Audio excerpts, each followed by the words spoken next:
Let's make a lavender bee's knees. It's bee's knees week. It's only fitting. Yeah.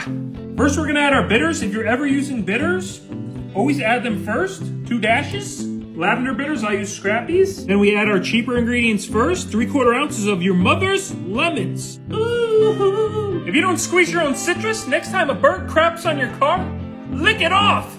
3/4 ounce of a delicious honey syrup. That's 3 parts honey to 1 part water. Now we add our spirit, in this case a non-alcoholic spirit. Yes, they make non-alcoholic spirits, and the gin is very nice. So whether you drink or not, there's no excuse to skip these knees week. We're gonna do 2 ounces of Ritual Alternative. I colored this with some butterfly pea tea flower. If you guys have been following, you know we love Ritual. We always use it in our little non-alcoholic cocktails. It's cool because I don't like these mocktails that are just full of juice and sugar. I wanna just make the classic cocktails, but just use an alternative to the actual gin, alcoholic gin. Always add your ice last, never add it before you add the liquid. We don't want to dilute a cocktail before we even add all the ingredients. I always hit this with my hand, just to tighten up the shakers, get them sealed. I like to hold it like this.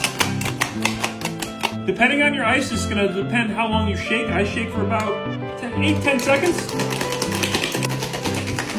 Now push this tin this way, and then hit this with your palm, and then you always get it unlocked. Don't be a poop. Freeze your coop! Now we're gonna double strain to get all the ice shards out because we don't want to keep diluting this cocktail with more ice. Get some nice lemon peel. We're gonna express those oils. If you're not drinking booze and you still want to make cocktails and have fun with the party, look at this thing. It's absolutely delicious. It is nutritious and delicious.